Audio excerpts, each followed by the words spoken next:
Now we're going across to the Prime Minister Modi's first ever town hall in the capital, which has started. The Prime Minister's arrived at the venue. Let's tip it.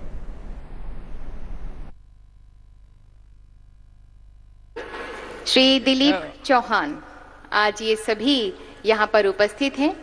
मन की बात के जरिए इनके सुझावों को अमल में लाया गया। जागरूकता की मशाल आज ये थामे हुए हैं ये भारतवासी। माननीय प्रधानमंत्री जी पर जो भरोसा भारतवासियों ने जताया बताया, वही भरोसा ये सभी भारतवासी आज यहाँ पर उपस्थित हैं उसी भरोसे के साथ में। और माननीय प्रधानमंत्री जी ने उनके सामर्थ्य पर भरोसा जताया।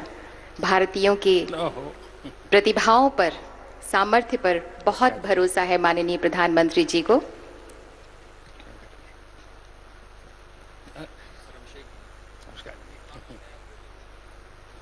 आइए सबके फोटो हो जाए। और ये बहुत ही सुंदर पल, हृदय में बस जाने के लायक सुंदर स्मृतियां जो कैमरे में कैद हो रही हैं, आज सभी के दिलों में भी कैद हो रही हैं। ये उत्साहित जन। Thank you thank you. देश में जैसे उमंग और उत्साह का उत्सव सा हो रहा हो।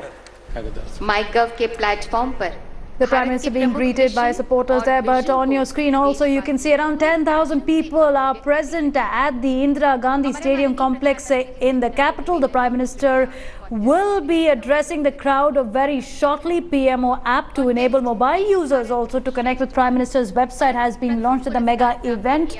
The audience, interestingly, was selected from among the regular users of MyGov, the website which was launched in 2014, initiative of the Prime Minister to connect with the citizens. He's getting ready to speak to the audience and reach out to the nation. First ever speech after the GST has been made a reality in the Parliament, the major tax reform by the Modi government. We were waiting for the Prime Minister to address the nation in just a short while from this platform. It's also being compared to Obama's town hall event. 2,000 people have been invited. Rough estimate given is 10,000 people present at the spot. Now there will be level of engagement, questions, suggestions on the MyGov website on how there could be a better engagement of the government with the citizens. First of its kind, historic moment also for India. The opening session was anchored by the IT Minister Ravi Shankar Prasad, who's present at the spot. Also, you had the Finance Minister, among other top ministers who are at the event. The Prime Minister is set to talk about the concept of citizen engagement, MyGov, the response to this participative governance initiative and how he sees the platform evolving. He will also see the new initiatives that he plans to launch in the coming year. Right now he is distributing awards to winners of MyGov contest that you can see on your screen. The winners are walking up the dais and being congratulated by the Prime Minister personally. This is one engagement which is very close to the Prime Minister's heart. It's a big citizen connect that India is also watching out for. Now, fresh ideas to improve the experience through MyGov platform is what these winners are being congratulated on. We also have social media representatives amongst the crowd, the MyGov users who are there, MPs who have contributed to this platform, senior officials are there, top ministers are there, and the Prime Minister is set to address all of them very shortly.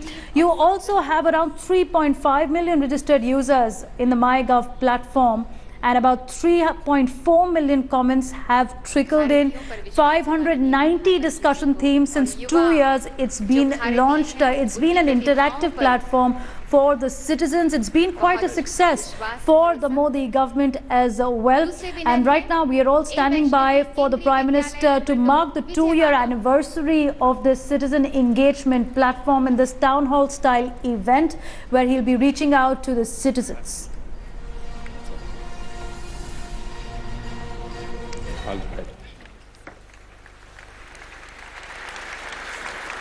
Winner Anubhav Kumar.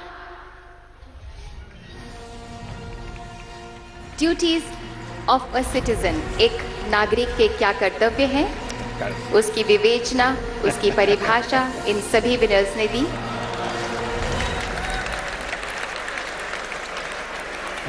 Runner up हैं तौसीफ अहमद, भारत की युवा प्रतिभाएं।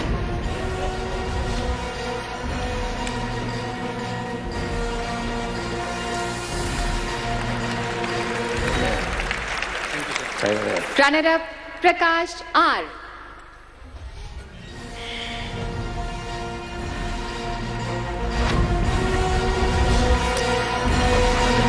जनगण मन सम्मान हमारा, वंदे मातरम जान है, थाम तिरंगा करो घोषणा, हिंदुस्तान जवान है। गवर्नेंस क्विज, इसमें प्रथम पुरस्कार हासिल किया है यश भुट्टडा ने।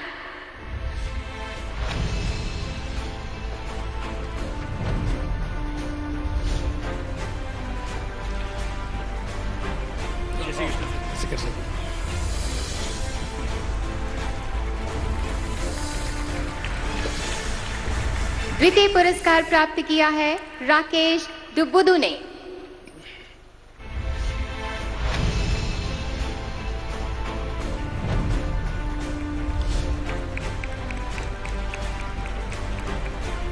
गवर्नेंस क्विज हुआ था, उस पर इन सभी ने पुरस्कार जीता है। राकेश दुबुदू, और उसके बाद तीसरा जॉइंट पुरस्कार है, 2 लोगों को मिल रहा है, अभिषेक वशिष्ठ और पुलकित अग्रवाल।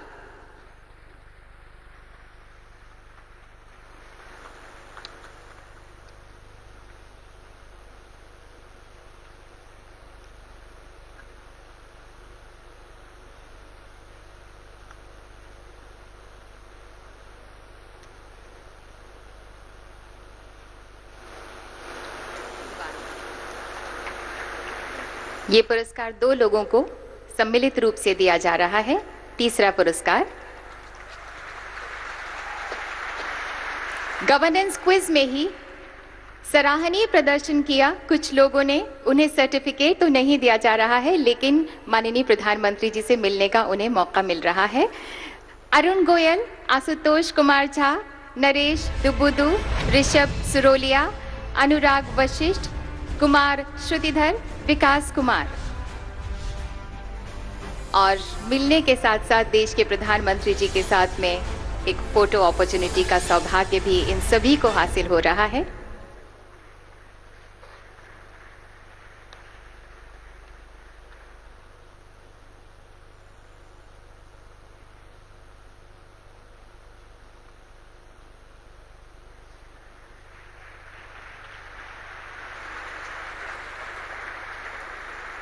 इंडिया अफ्रीका क्विज, प्रथम पुरस्कार प्राप्त किया है निर्माण राठी।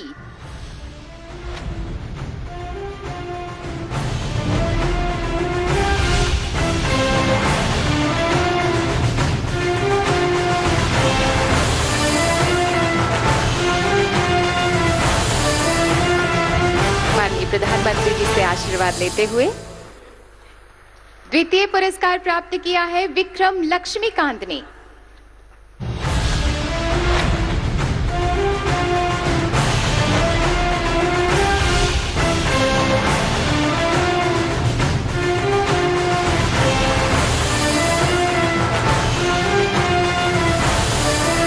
तृतीय पुरस्कार के हकदार हैं यश भुट्टडा।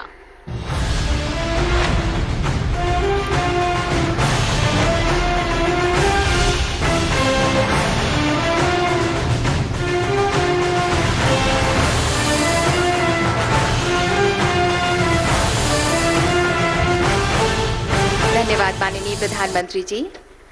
अब जब तंत्र को जन से जोड़ा ही गया है तो सिर्फ माईगव ही क्यों, अब पीएमओ आपके मोबाइल पर होगा, सिर्फ एक क्लिक की दूरी पर, क्योंकि रिश्ते जब जुड़ते हैं तो कुछ हक भी बनते हैं।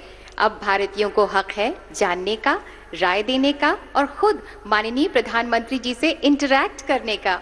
हम माननीय प्रधानमंत्री जी से अनुनय करते हैं कि कृपया पीएमओ मोबाइल ऐप को राष्ट्र को समर्पित करें। माननीय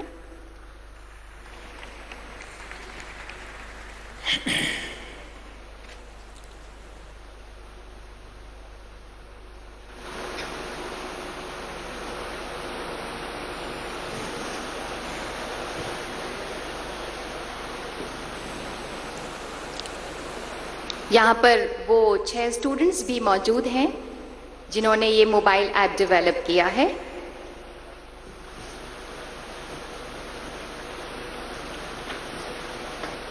हाथ से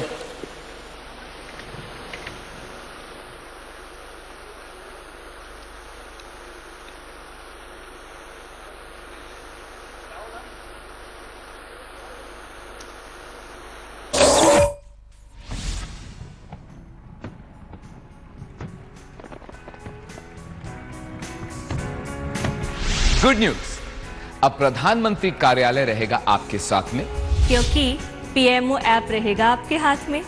नागरिकों के सशक्तिकरण की दिशा में एक और बड़ा कदम पीएमओ ऐप, दुनिया का पहला सिटीजन सोर्स्ड ऐप। और पता है ये बनाया किसने?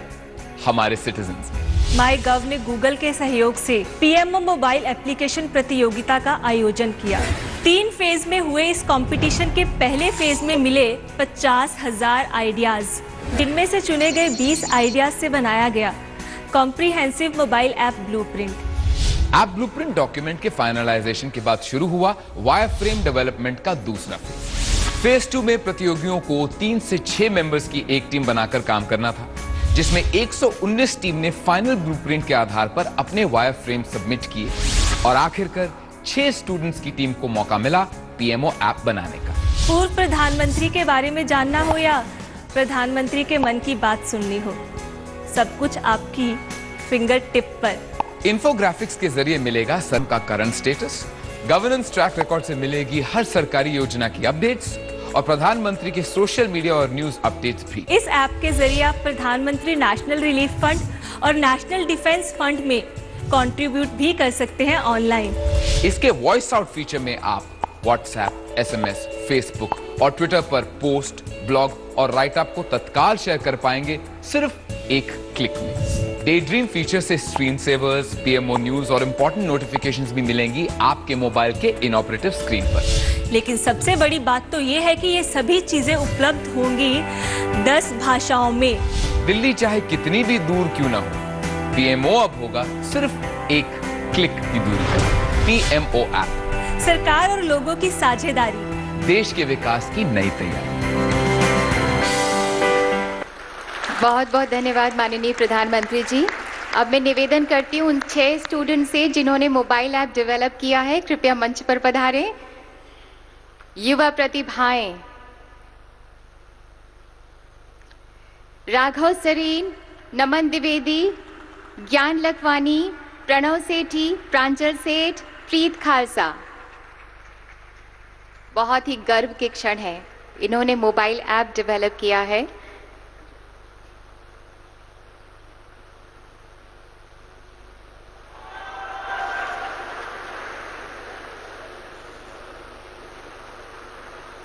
और ये यादगार खूबसूरत क्षण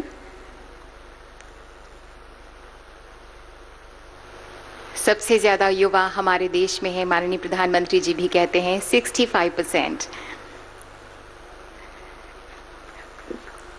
माईगव के प्रति आपका असीम उत्साह और स्नेह आपके घर आंगन से भी रिश्ता जोड़ेगा। माईगव ब्रांड का ये भारत भावना आप पा सकेंगे वेबसाइट से। हम माननीय प्रधानमंत्री जी से सविनम्र आग्रह करते हैं कि कृपया माईगव मर्चेंडाइज वेबसाइट को कृपया अपने कर कमलों द्वारा लॉन्च करें।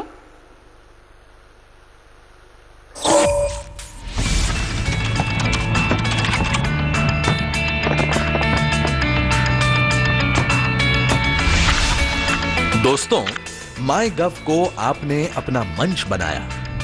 Thank you. आप देश को ट्रांसफॉर्म करने की प्रक्रिया में जुड़े। Thank you. आपने सिटीजन पार्टिसिपेशन के साथ गवर्नेंस का ऐसा अनूठा देश का सबसे बड़ा मॉडल खड़ा किया। Thank you. तो आज हमारे पास भी एक फैंटास्टिक आइडिया है आपके लिए। पिछले 2 साल में सरकार ने कई अभियान चलाए, योजनाएं बनाई और हर बार आपने एक्टिव पार्टिसिपेशन भी किया। आपकी इसी एस्पिरेशन को प्रोडक्ट का रूप दिया है माईगव ने।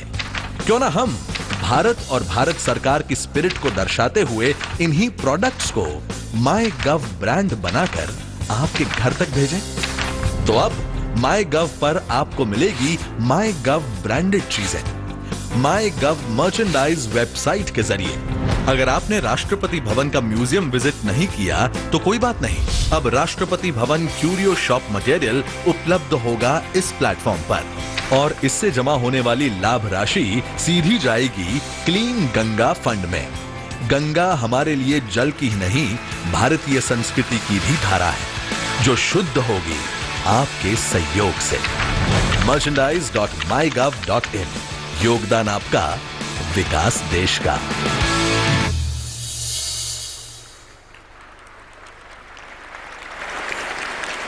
देवियों और सज्जनों, अब वो समय आया जिसका आप सबको सुबह से इंतज़ार था, जब माईगव से जुड़े कुछ चुनिंदा लोगों की बातें प्रधानमंत्री जी के सामने रखी जाएंगी और माननीय प्रधानमंत्री जी उन बातों पर अपने विचार हमारे सबके सामने रखेंगे।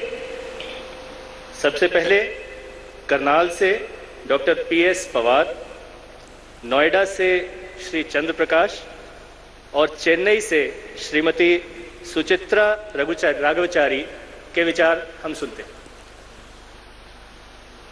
I am Dr. Pratap Singh Pawar from NBAGR Karnal. I am associated with my government as top volunteer since last 2 years. प्रधानमंत्री जी, मेरा सवाल है, गुड गवर्नेंस से आपका क्या अभिप्राय है? कुछ लोग कहते हैं कि गुड गवर्नेंस बैड पॉलिटिक्स है, और क्या आप गुड गवर्नेंस को रोजमर्रा की चर्चा का विषय बनाने में सफल हुए हैं? प्रधानमंत्री जी, मैं NTPC की सेवा से पिछले वर्ष रिटायर हुआ हूँ। मेरा एक प्रश्न है, यह गौरव का विषय है हम भारतीयों के लिए कि हमारे देश की अर्थव्यवस्था आज सबसे तेज़ी से विकसित हो रही अर्थव्यवस्था बन गई है।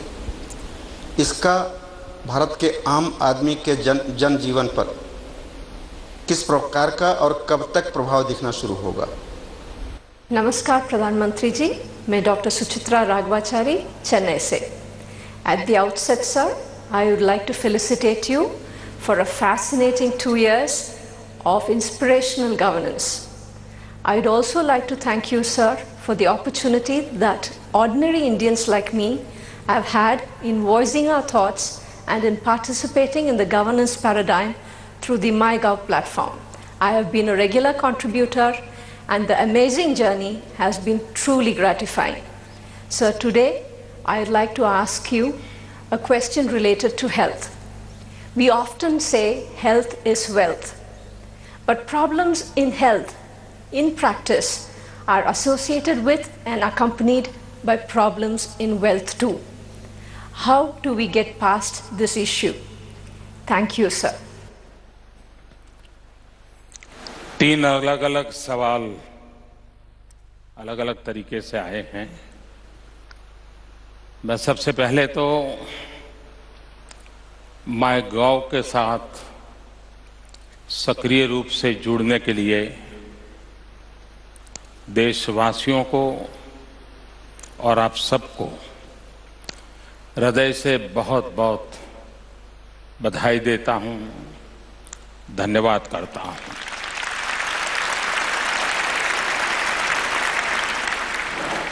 हमारे देश में लोकतंत्र का एक सरल अर्थ ये हो गया कि एक बार वोट दे दो और फिर 5 साल के लिए उनको कॉन्ट्रैक्ट दे दो कि बस ये तुमको दिया, अब तुम्हारी जिम्मेवारी है सारी समस्याओं का समाधान कर दो।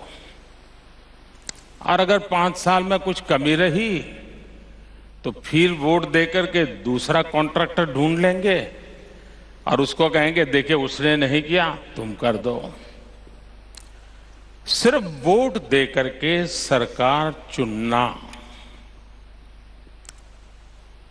अगर लोकतंत्र वहां पर सीमित हो जाता है तो लोकतंत्र का जो स्पिरिट है वो कभी पनप नहीं सकता है। और इसलिए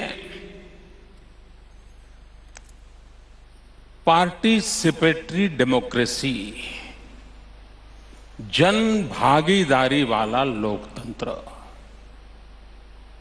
ये सबसे बड़ी भारत जैसे विशाल देश में आवश्यकता है। टेक्नोलॉजी के कारण ये सहज संभव हुआ है। आज जो स्वच्छ भारत अभियान चल रहा है वो जन भागीदारी का उत्तम उदाहरण है। लोग अपने आप, संगठन, नेता, सब लोग कुछ न कुछ करने का प्रयास करते हैं। आपका सवाल था गुड गवर्नेंस। हमारे देश में माना गया है good governance is a bad politics. ये सही है कि ज्यादातर राजनीति में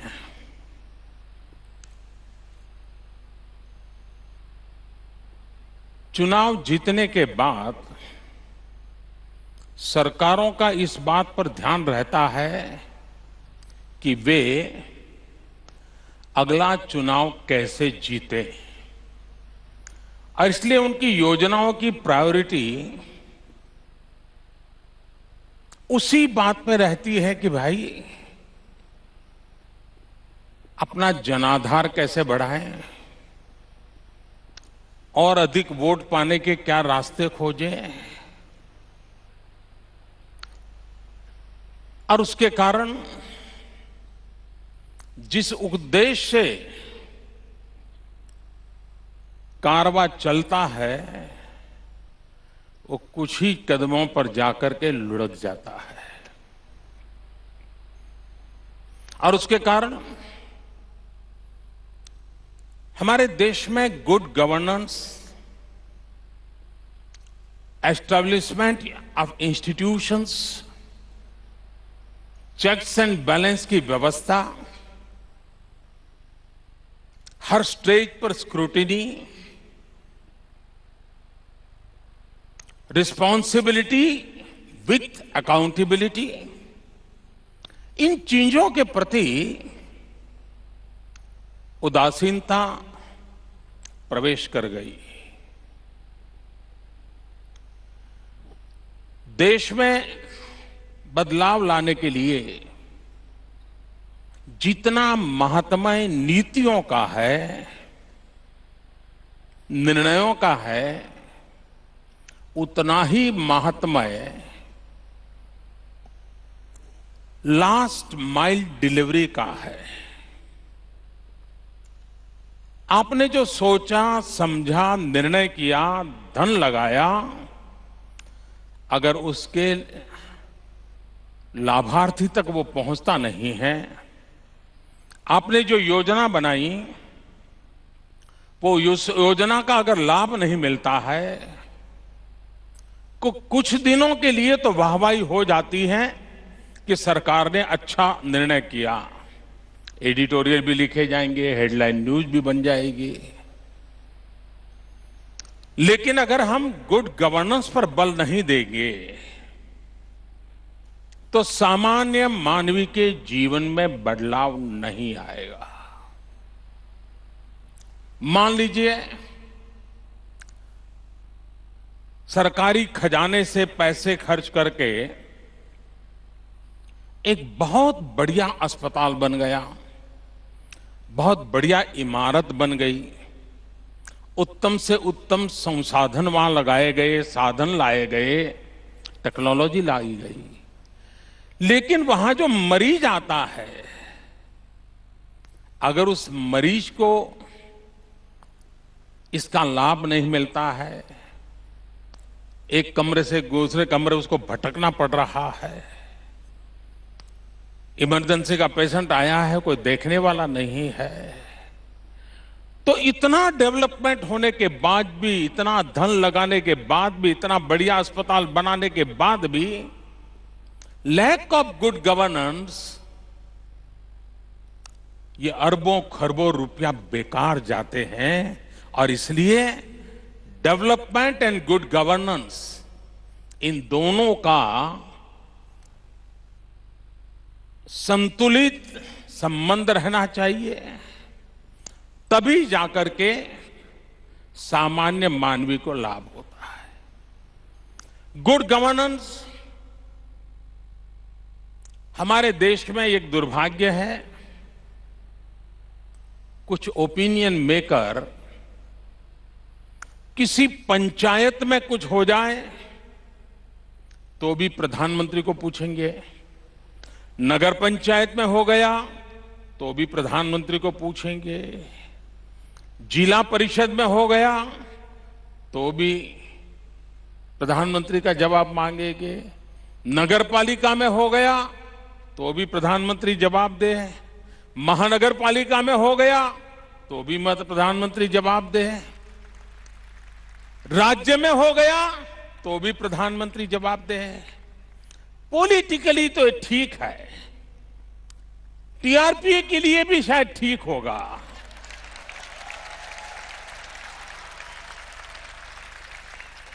और प्रधानमंत्री को तकलीफ हो वो कोई बुरी चीज नहीं है, लोकतंत्र में होनी भी चाहिए और मेरे जैसे को ज्यादा होनी चाहिए।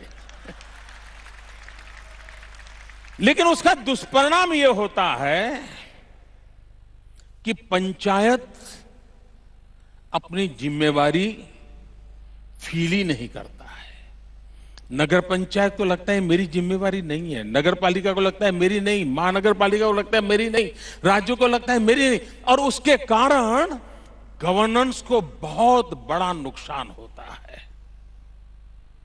गुड गवर्नेंस के लिए पहली आवश्यकता है जिसकी जो जिम्मेवारी है उससे उस जिम्मेवारी का हिसाब मांगना चाहिए, न नीचे हिसाब मांगना चाहिए न ऊपर मांगना चाहिए, सीधा सीधा उससे मांगना चाहिए, तब सुधार होगा। सुधार तब होगा। और इसलिए good governance and people awareness and opinion maker, ये बहुत आवश्यक है कि जिसकी जिम्मेवारी हो उसकी जवाबदेही हो, ये एक बहुत अनिवार्य है। दूसरा, गुड गवर्नेंस में मेरा मत है कभी कभी समस्याओं की जड़ में सरकार स्वयं होती है। मैं जानता हूं, ये मैं बोलता हूं उसके कारण क्या क्या होगा।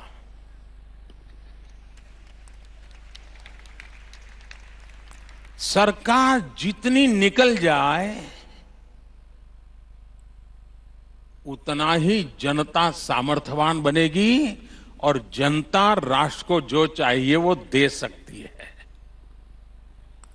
सरकार हर जगह पे आड़े आने की जरूरत नहीं है, लेकिन अंग्रेजों के जमाने से ये आदत बनी हुई है, इसको बदलना कठिन काम होने के बावजूद भी गुड गवर्नेंस के लिए ये बदलाव जरूरी है। सरकारों ने अपने आप को बदलना होगा, रुकावटें पैदा करे, जनता को बार बार हमारे पास आना पड़े, हमसे हिसाब मांगना पड़े, ऐसी स्थिति क्यों होनी चाहिए। अब आप सिंपल सी बात है, आज जेरोक्स का जमाना हो, टेक्नोलॉजी आ गई, लेकिन उसके बावजूद भी हम सर्टिफिकेट अटैच करने के लिए उसको आग्रह करते थे, कॉर्पोरेटर का साइन ले आओ, एमएलए का साइन ले आओ, एमपी का साइन ले आओ, तहसीलदार का साइन ले आओ। वो बेचारा साइन लेने के लिए घूमता फिरता था। हमने आकर के निर्णय किया, भाई जनता पे भरोसा करो ना, जेरोक्स मशीन है वो जेरोक्स करके भेज देता है, जब फाइनल जॉब मिलेगा तब ओरिजिनल सर्टिफिकेट देख लेना, टैली कर लेना।